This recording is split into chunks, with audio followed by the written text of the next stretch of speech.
नमस्ते सखियों दोस्तों, विजनरी वाइब्रेंस में आपका स्वागत है। अब से जो स्केड्यूल है वो हर सैटरडे का ये यही रहेगा कि हम भगवत गीता के पार्ट को स्टार्ट करेंगे और जितना हम कवर कर सकते हैं we will try to cover as much as possible. तो हम स्टार्ट करते हैं गीता की महिमा से।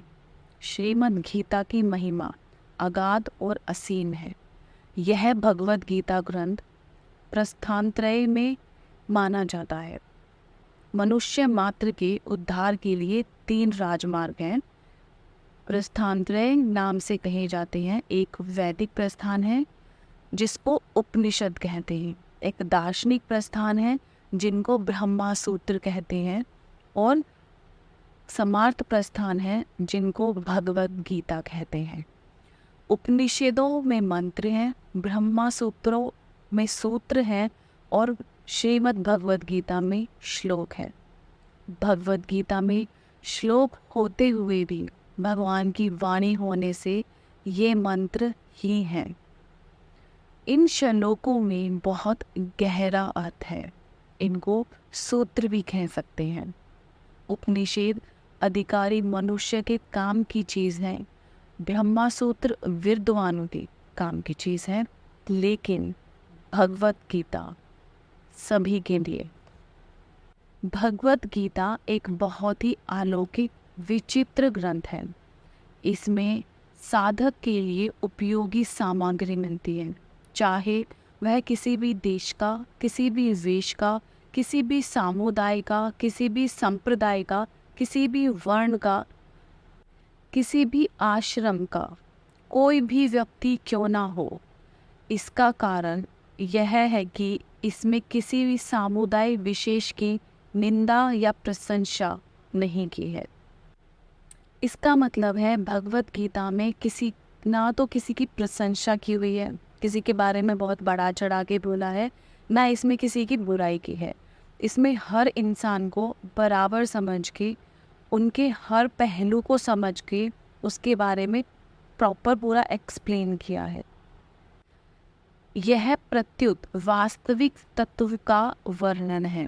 वास्तविक तत्व मीन्स परमात्मा का वर्णन है, जो परिवर्तनशील प्रकृतिजन्य पदार्थों से सर्वथा अतीत और संपूर्ण देश, काल, वस्तु, व्यक्ति, परिस्थिति आदि में नित्य निरंतर एक रूप रहने वाला है।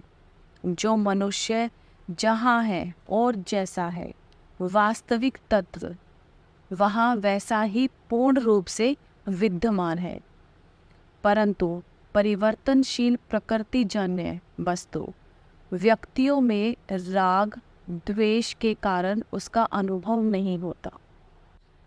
इसका मतलब है भगवान हर व्यक्ति में मौजूद है। जैसा व्यक्ति है, जैसे वो जहाँ पे है, उसको भगवान उसी स्थिति में उनके साथ रहता है। हम उनको फील नहीं कर पाते हैं क्योंकि हमारे अंदर बहुत सारे दोष हैं, हम स्वार्थ में डूबे हैं। हमारे अपने अवगुणों की वजह से हम भगवान को ना फील कर पाते हैं, ना देख पाते हैं। सर्वथा राग द्वेष रहित होने पर उनका स्वतः अनुभव हो जाता है। जैसे ही हम अपने मन से द्वेष भाव को या किसी भी प्रकार की जो नेगेटिव वाइब्स हैं उनको निकाल कर जब हम अगर फील करना चाहें तो हम of course we can feel भगवान। भगवत गीता का उपदेश महान अलौकिक है। इस पर कई टीकाएं हो गई हैं और कई टीकाएं होती ही चली गई हैं। मीन्स इनके बहुत सारे अर्थ निकल चुके हैं और अभी भी हो रहे हैं। फिर भी संत महात्माओं विद्वानों के मन में गीता के नए नए भाव प्रकट होते रहते हैं। इस गंभीर ग्रंथ पर कितना ही विचार किया जाए तो भी इसको कोई पार नहीं कर सकता। इसमें जैसे जैसे गहरे उतरते जाते हैं वैसे इसमें से गहरी बातें मिलती रहती हैं। जब एक अच्छे विद्वान पुरुष के भावों का जल्दी से अंत नहीं आता, फिर जिनका नाम रूप आदि अनंत है, ऐसे भगवान के द्वारा कहे हुए विचारों में भरे हुए भावों का अंत कैसे आ सकता है। इस छोटे से ग्रंथ में इतनी विलक्षणता है कि आप अपना वास्तविक कल्याण चाहने वाले किसी भी वर्ण, आश्रम, देश, संप्रदाय, मत आदि का कोई भी मनुष्य क्यों ना हो, इस ग्रंथ को पढ़ते ही इसमें आकृष्ट हो जाता है, इसकी तरफ आकर्षित हो जाता है, मंत्रमुग्ध हो जाता है।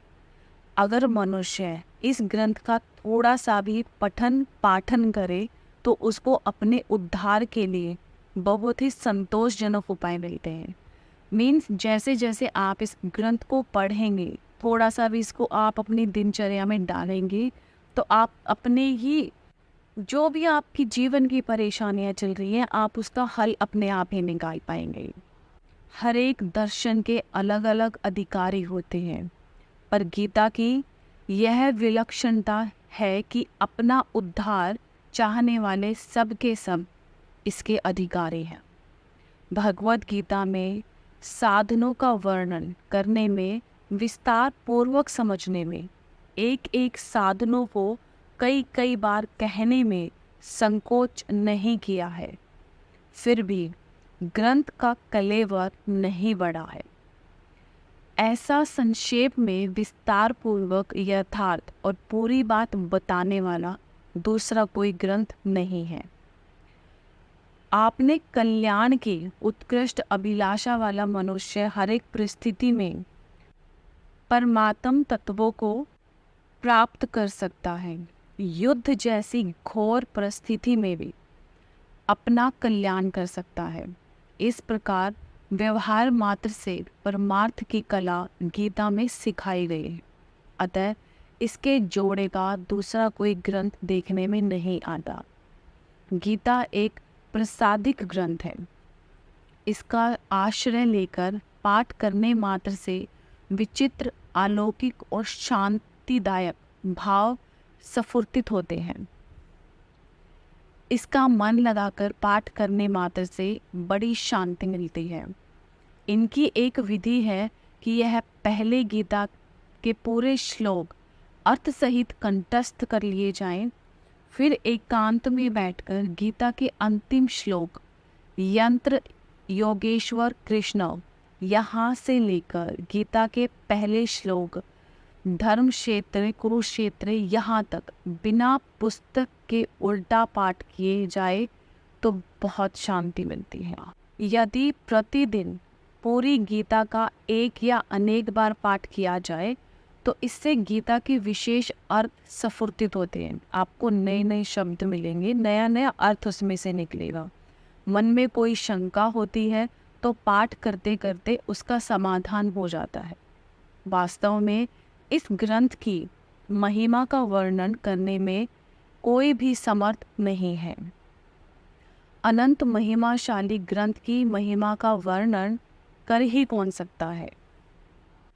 आगे आने वाले हम एपिसोड में हर सैटरडे को गीता का हम कुछ ना कुछ कवर करने का प्रयास करेंगे, कोशिश करेंगे जितना मैक्सिमम हम कवर कर सकते हैं। ओम शांति।